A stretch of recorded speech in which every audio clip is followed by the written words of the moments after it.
공황장애. 지금은 언제 터질지 모르는 시한폭탄 같겠지만 아닙니다. 그것은 위험으로부터 당신을 지키기 위한 보호 본능입니다. 오늘은 공황장애와 틱장애에 대해서 알아보겠습니다.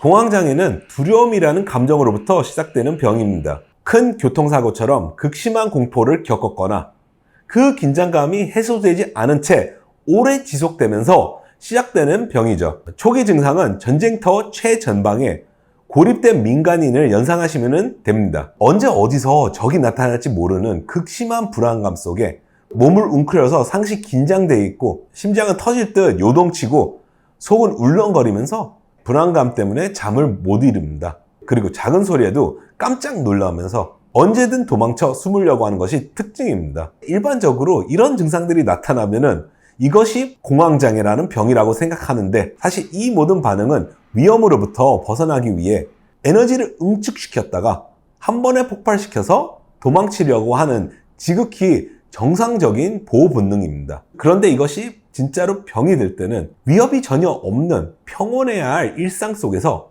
이 생존 스위치가 자기 멋대로 켜질 때 병이 되는 것입니다. 꽉 막힌 도로에서 운전을 하고 있을 때 또는 많은 사람들이 붐비는 지하철 안에서 심지어 하루를 마치고 밤에 혼자 편안하게 누워있을 때 이런 공포스러운 증상들이 발작을 하게 된다면 이것을 공황장애라고 부르는 거예요.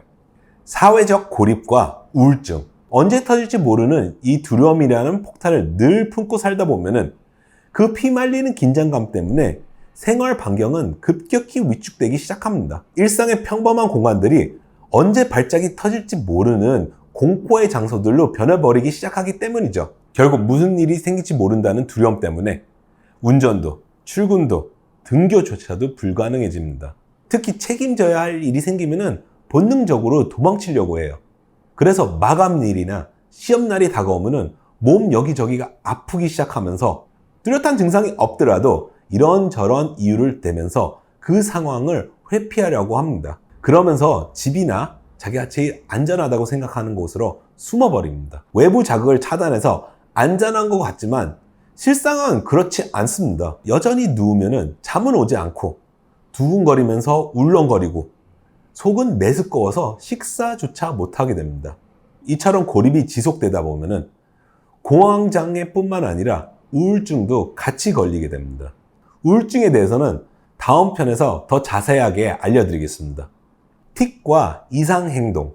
그런데 두려움의 원인이 집에 있거나 매일 타야 하는 자동차면은 숨을 곳조차가 없게 되겠죠. 우리 몸은 도망치기 위해서 에너지를 모아두었는데 도망칠 곳이 없으니까 비정상적인 통로를 찾아서 표출을 하게 되는 거예요. 그러면서 틱이라는 이상한 행동들이 나타나기 시작합니다. 머리를 흔들거나 눈을 깜빡거리거나 특정한 소리나 말을 반복하는 행위, 손톱을 뜯거나 피부에 상처를 내는 자해 행동들이 나타나기 시작하는 거죠. 우리는 이것을 틱이라고 부르지만 그 본질은 비명과 같은 공황장애의 또 다른 얼굴입니다. 공황장애의 한의학적 치료. 그렇다면 이 두려움이라는 폭탄을 어떻게 다뤄야 될까요? 대부분은 이 폭탄을 무조건 제거하거나 없애려고 합니다. 신경을 덜 예민하게 해서 몽롱한 상태를 만드는 거죠. 그런데 생각해 보세요. 두려움이라는 감정은 우리를 위험한 상황에서 보호해주기 위해 만들어진 감정이에요. 그런데 이 감정을 없애버리면 진짜 위험한 상황이 닥쳤을 때 우리는 무방비한 상태로 죽을 수도 있는 상황이 벌어지게 됩니다.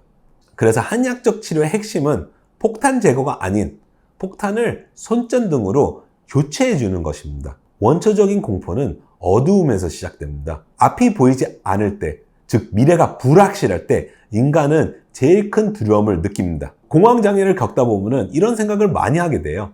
나는 앞으로 어떻게 살아가지? 나는 앞으로 일을 정말 할 수 있을까? 내게 주어진 일을 끝까지 해낼 수 있을까? 이런 걱정을 하게 되면서 급격하게 자신감이 떨어지게 됩니다. 이것은 다 보이지 않는 미래에 대한 두려움에서 비롯되는 거죠. 그렇기 때문에 손전등 하나만 쥐어줘도 안 보이던 게 보이면서 자신감이 생기기 시작합니다. 그래서 한의학에서는 이 손전등의 역할을 하는 혈자리와 한약재를 골라가지고 처방해 드립니다. 어둠 속에서 혼자 묵묵히 걸어가도 두렵지 않다는 자신감을 키워주는 것, 그것이 한의학이 공황장애를 치료하는 방식입니다.